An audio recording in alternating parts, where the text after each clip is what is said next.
some like emergency vacuuming or anything like that. That would just be not a proper time. Alright guys, welcome into the Collegiate Star League. So to kind of like fill you in and catch you up on what's going on, technicality forces us to have an ace match just in case a ruling will force a 2-2 score on the Temple RIT series. So this is kind of like a bit of a bonus game for you guys. Let's take away push to make sure that we could actually do the whole. Yeah, there we go. Best of 5. Bam. For the sake of visual effect. Welcome in, ladies, everybody. Tonight we have some Starcraft action. For the sake of scenario, it's a 2-2 score between Poke Bunny and Rays. Starting down at the bottom right side of Prion Terraces, representing Ryerson, we have Poke Bunny. Guess whose obs keys are not like ready? Oh, never mind. There we go. I was like, where am I? Why are my zooming keys not working? All right, I mean, sorry, not for Ryerson, for RIT. Over here at the top left side of the map in the red, representing Temple, we have Rays. Both are from the same clan, the Ascension. They've actually been a long-standing clan for quite a while, at least as far as I remember. And usually if you play on North American ladder, you're at the Diamond to Masters level and the low GM kind of to high GM. Like, you're bound to hit one of their clan members. And obviously Poke Bunny, a veteran of the CSL, long-time player, has a great history, a lot of great performances in the past. Rays, a bit of a newer player, not too familiar with, but have seen him on ladder. He is a GM as well, so obviously, if you're able to play at a GM level, you can't discredit a player too much.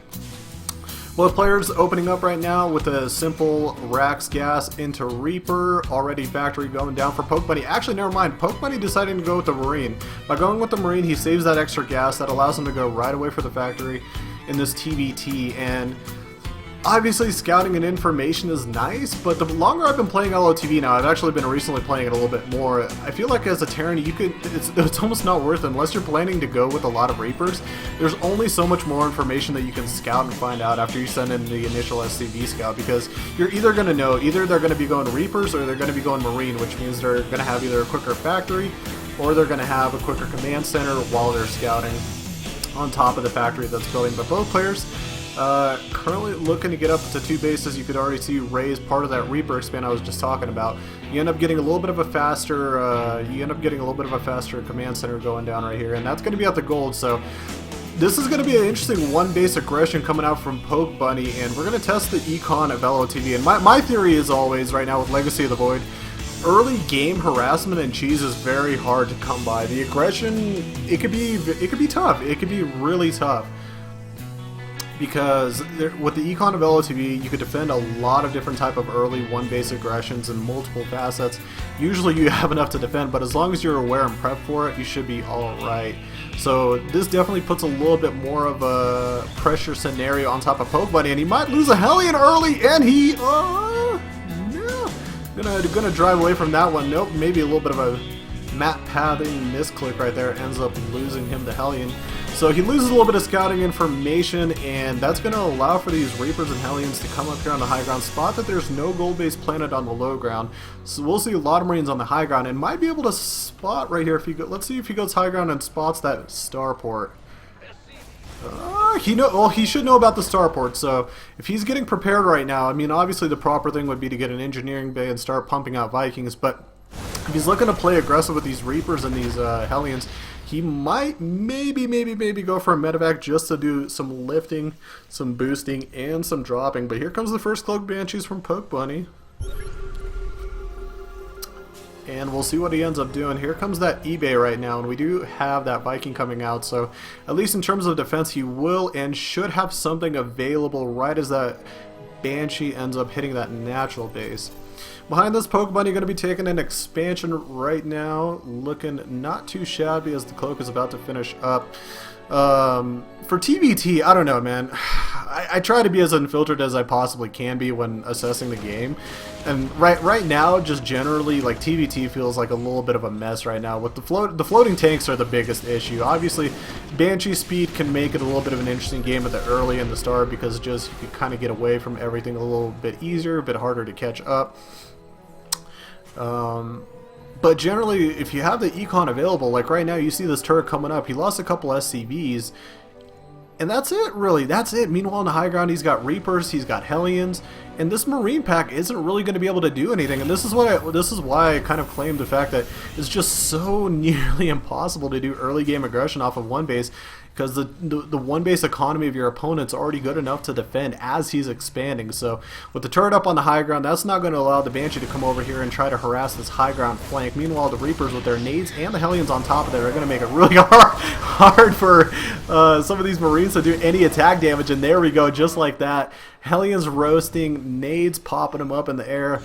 And right now back at home, a 38 supply deficit to the 57 of Rays, and I don't know how Poke Bunny's going to get back into this game unless he just lingers around and tries to let the LOTV economy sort of keep himself in the game as is. And we do have a tank coming up on that low ground. Might want to wait around until he's got a few more reinforcements, but the longer you see this, with the Raven out, this Banshee's not going to be able to do any additional damage. He doesn't get really a lot of econ done either, because right now Rays is on 2 base at the gold with 34 SCVs.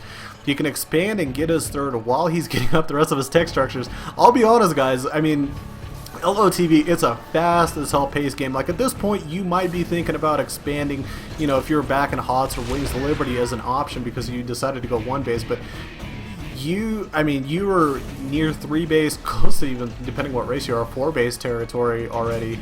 So, you know, Poke Bunny's going to have to catch up. He's going to have to catch up. He doesn't want to get caught up into this scenario where he's going to end up being 2 base and Raze is just going to lock him down, tank contain him, and prevent him from ever capturing that 3rd, 4th base. Now, there is a nice little advantage of having the gold bases in the natural.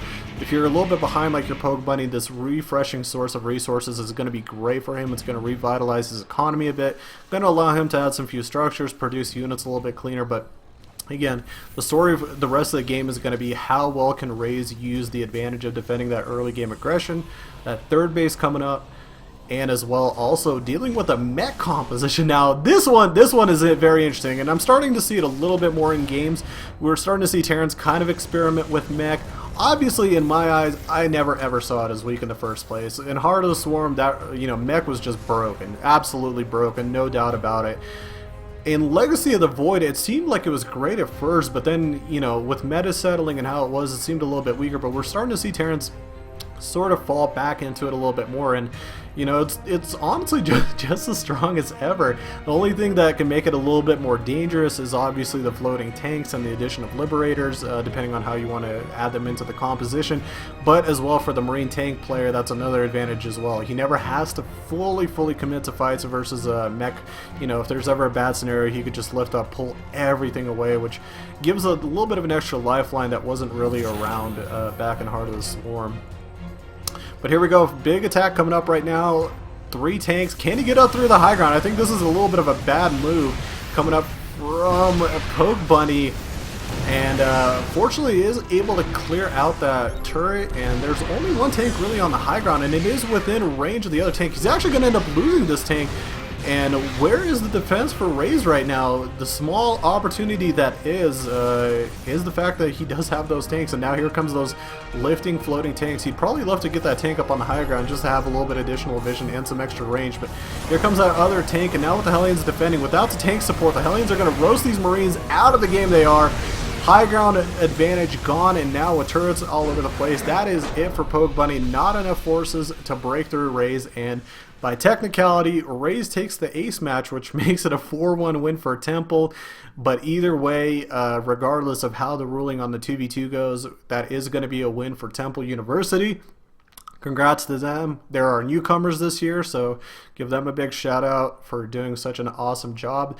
They improved to 2-1 on the season. Meanwhile, RIT going to be dropping to 0-3. And as I was talking to Poke Bunny in chat a little bit, I'm shocked. I am absolutely shocked that RIT is 0-3 now on the season. I expected them to be 2-0 and 3-0 after this week, and that is not the case. So some of our newcomers doing really well. Doing really well.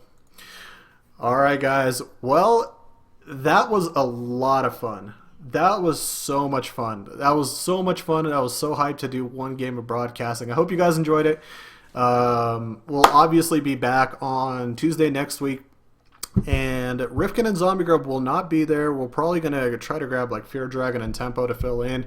Maybe even I can do it if, you know, time is allotted for it, because I got to deal with the production for the Dota 2 as well at the same time, so we'll have to see how we can figure that one out. But Thursday they'll be back with Starcraft 2. I could take a quick look at the broadcast schedule. We're gonna have RPI playing against Yukon on Tuesday, and then Manitoba versus Toronto, and then on Thursday we have UT Austin versus Florida. That should be an excellent match.